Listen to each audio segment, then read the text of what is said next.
Okay, let's dive right into this explainer. Today, we're looking at a really provocative philosophical essay called The Path of Moderation for the Sage by Sufeng. We live in a world that is constantly demanding we pick a side, right? But today, we're going to explore a completely different approach to life, one that actually finds its absolute power right in the middle ground. To start us off, the author introduces this fascinating core paradox. On one hand, we've got a massive tree, and this tree survives and thrives for one specific reason. It is completely useless to carpenters. They just ignore it so it doesn't get chopped down. But on the other hand, we have a hen, and the hen is spared from the butcher's block for the exact opposite reason. It's highly useful because it lays eggs. This perfectly sets up a dilemma that even Confucius pondered back in the day. How exactly do we navigate a world where both extreme talent and a total lack of talent can either save you or entirely destroy you? So here is our roadmap for today's dialectic journey. First, we'll cover the tree and the hen. Second, the burden of talent. Third, class, wealth, and intellect. Fourth, dogma, nature, and society. And finally, we'll wrap up with the way of the sage. All right, section 1, the tree and the hen. Let's kick things off by exploring this really delicate space between being talented and untalented. So the author defines moderation, or 中庸, as this vital middle ground that reflects the Tao.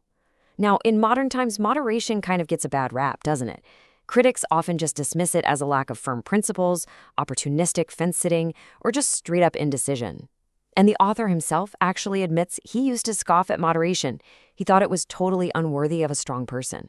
But as we'll see, real-life experience taught him that walking this middle line is actually an incredibly disciplined and frankly necessary survival tactic.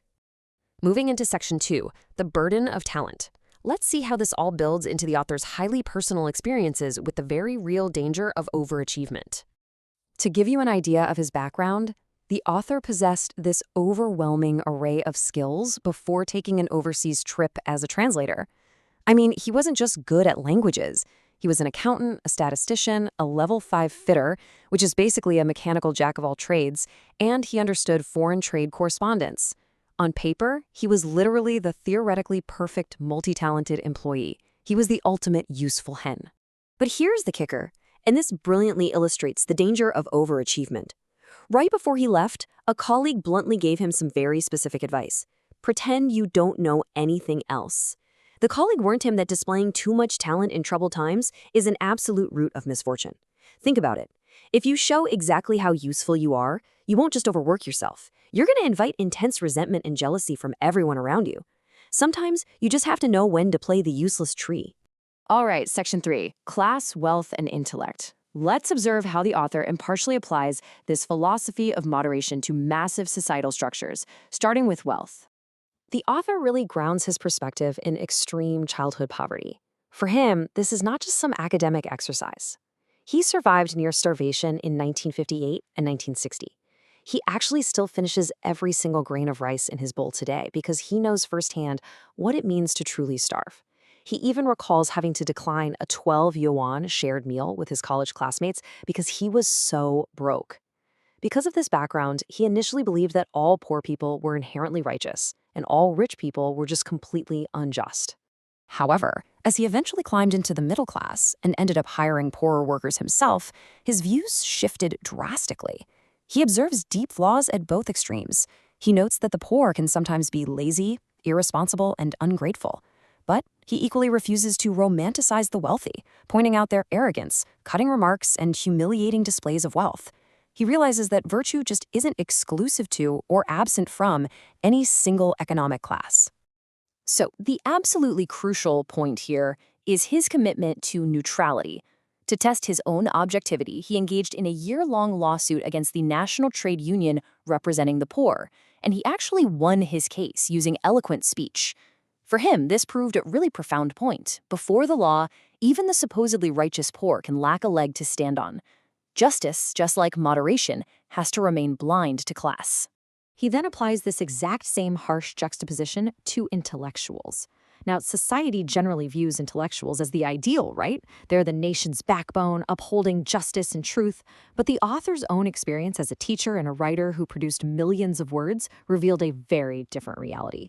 He describes intellectual culture as one often dominated by intense jealousy, narrow-mindedness, and people who are just masters of trivial internal conflicts. Again, he dismantles the idealized extreme to find the much more complicated truth right in the middle. Which brings us to Section 4, Dogma, Nature, and Society. Let's examine how this dialectic applies to broader ideological frameworks, basically the systems that control how we live and think. The author traces a pretty fascinating ideological evolution in his own life. Step 1, he started as a devout communist with strict political loyalty, idolizing Marx. Step 2, he broadened his horizons, diving deep into global texts as a religious scholar, studying things like the Bible, the Quran, and the Tao Te Ching. But ultimately, he reached Step 3, becoming a disillusioned observer. He realized that fanatical dogma, whether it's political or religious, really just acts as a constraint that anesthetizes the spirit and instills terror in the mind. And we see a very similar tension in his view of the justice system. The author is fundamentally a statist. He firmly believes the law must be the ultimate authority and that everyone has to adhere to it for society to even function. That is the ideal. But he juxtaposes this against a really harsh reality. There are times and places where people operate entirely outside legal bounds. They bully and oppress others without facing any legal restraint whatsoever. This brings us to a highly provocative dilemma posed by the author. What exactly do you do when the system of order completely breaks down? What happens when the law entirely fails to protect you, and you find yourself cornered by people who just refuse to play by the rules? Well, his answer is jarringly direct. From his perspective, accepting pity is a total disgrace. He reaches the controversial conclusion that if your cries for help go entirely unanswered and you are pushed into a corner with absolutely zero help from the law, you must go rogue.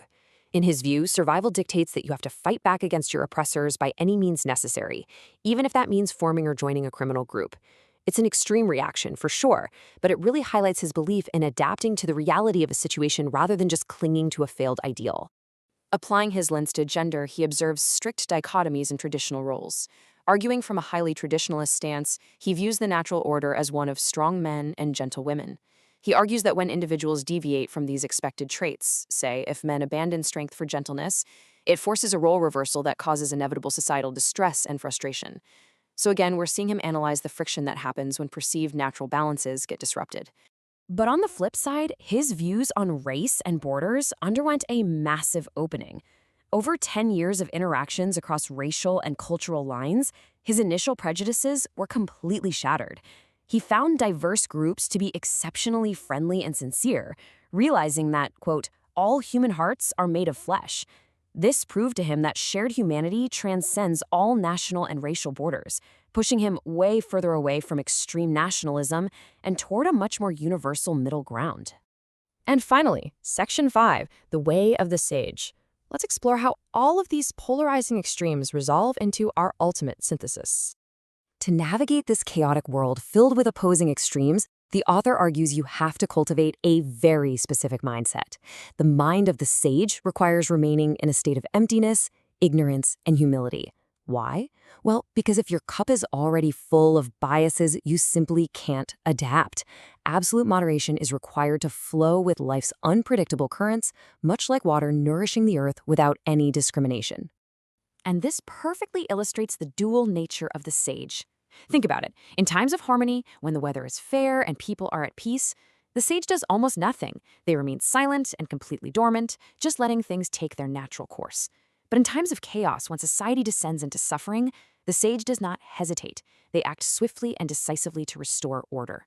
So moderation doesn't just mean doing nothing. It means doing exactly what the moment requires. The author leaves us with this pretty stark, uncompromising warning. To become a sage, one must practice moderation. Any bias will turn one into a scoundrel. If you lean too far to the left, the right, the rich, the poor, the dogmatic, or the rebellious, you lose your wisdom. You completely lose your ability to see the world as it actually is. So, as we wrap up this explainer, I want to leave you with a final thought to ponder.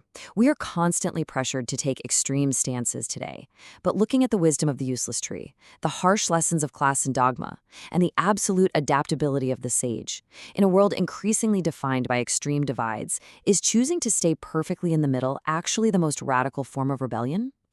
Think about that as you navigate your own extremes today. Thanks so much for joining me on this deep dive, and keep questioning the extremes.